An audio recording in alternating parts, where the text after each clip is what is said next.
दोस्तों ये देवों के देव महादेव देख रहे हैं, लेकिन लास्ट में वो इनका जो बड़ा गुरु है वो विष्णु भक्त कहता है और सबसे पूजा के लायक बोलता है ये है। अब देखते हैं, प्ले करें। है प्ले कर।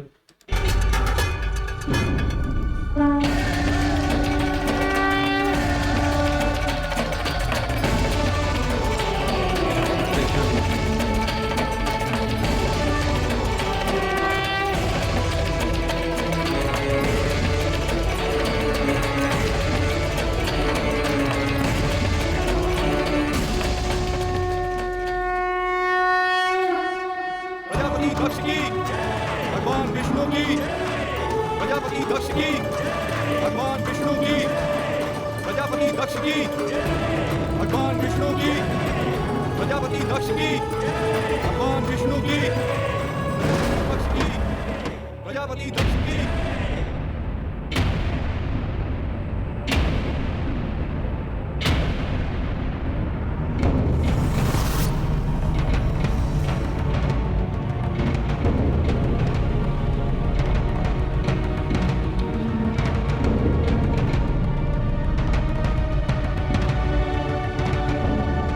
क्या समस्या है? प्रजापति ये सब कह रहे हैं कि मूर्ति बहुत भारी है। भारी है तो खींचने वालों की संख्या बढ़ा दो। जी प्रजापति।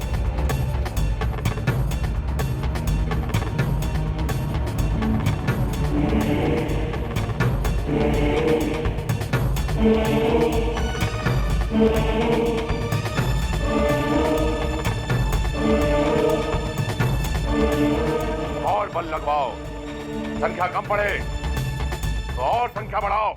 जी प्रजापति।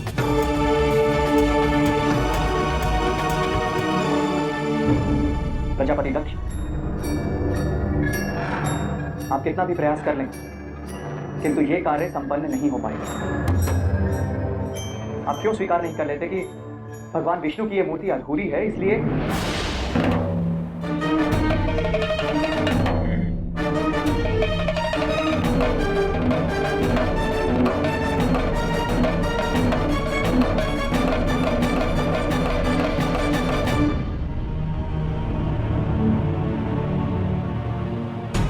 शिल्पकार, ये क्या किया तुमने? सब कह रहे हैं मूर्ति अभी तक पूरी नहीं है, इसी कारण वो मंदिर में प्रवेश नहीं कर रहे। दोष तुम्हारा और अपमान पिताजी को सहन करना पड़े। आप मुझे सिखाएंगे कि भगवान श्री विष्णु का ये रूप पूरा है या नहीं। अपने कार्य क्षेत्र में हस्तक्षेप करने का अधिकार प्रजापति दक्ष ने अभी तक किसी को नहीं दिया। देवी, मैं जानता हूं वैसे आप मेरा दोस्त मानकर मुझ पर क्रोधित हो रही है, लेकिन मैं उतना ही कर सका जितना करने की मुझे अनुमति दी गई थी। स्वयं ईश्वर द्वारा स्थापित इस नियम को आप कैसे बदल सकते हैं प्रजापति? अभी भी समय है। आप कोई भी है।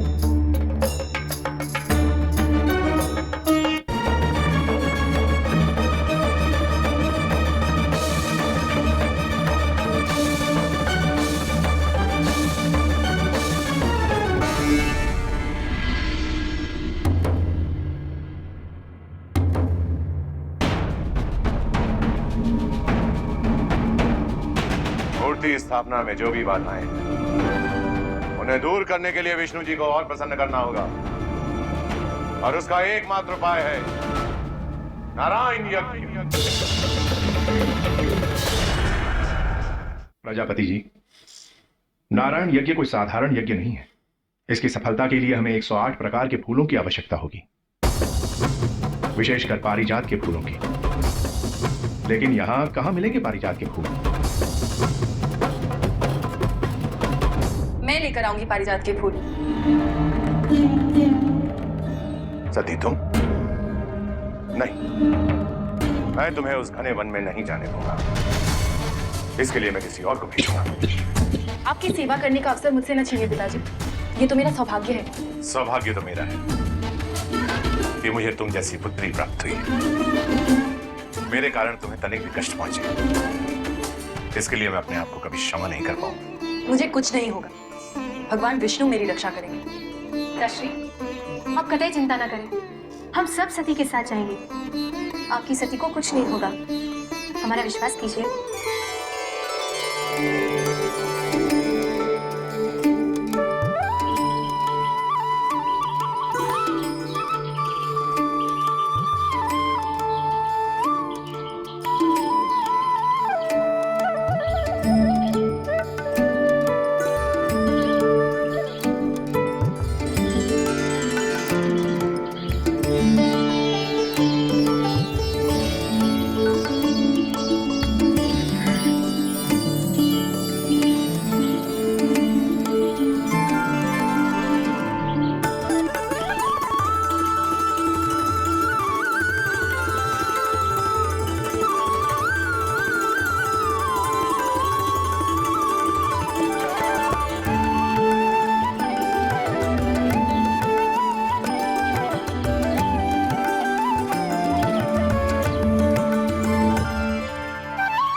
प्रणाम देवी।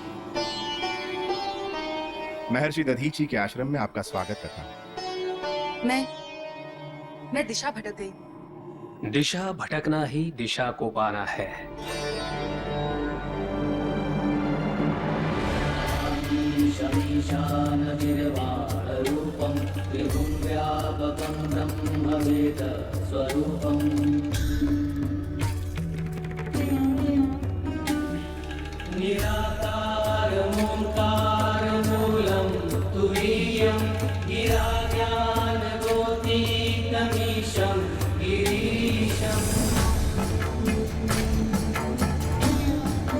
पहले कभी नहीं देखा ना किसी को यूं अपने शरीर पे भस्म मले रुद्राक्ष धारण किए।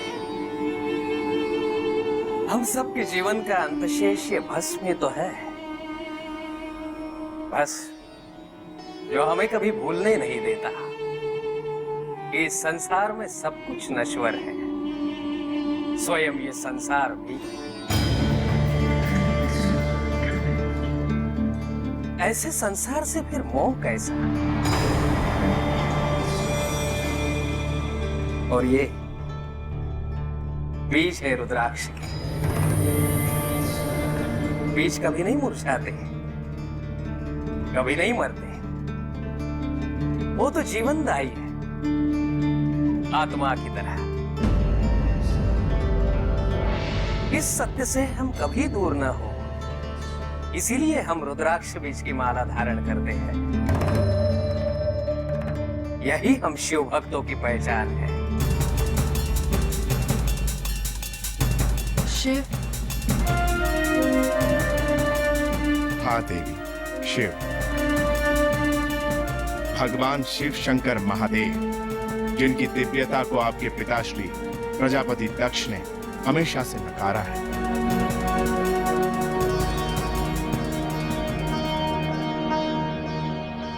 हमें लौटना होगा। हमारी बहनें हमें ढूंढ रही होंगी, चिंतित हो रही होंगी कि हम कहीं खो तो नहीं गए। पारिजात फूल की खोज में आपका यहाँ तक आना पहले से ही निश्चित था, दक्ष पुत्री सती।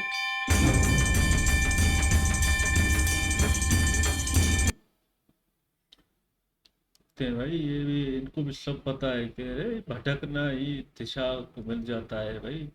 और जिस तरह भाई इसको जो रुद्राक्ष है ना, जो उसको बार बार आ रहा है नजर, और ये जिस तरह उसको हाथ में लगा रही है तो फूल भी सामने नजर आ रहे हैं, ये बड़ी बात है यार। मतलब इसको थोड़ा बहुत जैसे ना कुछ जैसे कोई खींच रही हो कोई शक्ति, और वहां पे उसका पिताजी भाई वो उसकी मूर्ति अंदर नहीं जा रही, उसको भी कुछ उसमें भी अंदर मंदिर में नहीं जा रही। हाँ, पिताजी ने बड़े जोर लगा ले भाई, और लोग बढ़ाओ भाई, बस खींचो अंदर रखो, पर नहीं जा रही अंदर। ये फूल भी कह रहे हैं कि इसकी पूजा करो, तो ये आइए फूल लेने, तो इसको वो रुद्राक्ष मिल रहा है।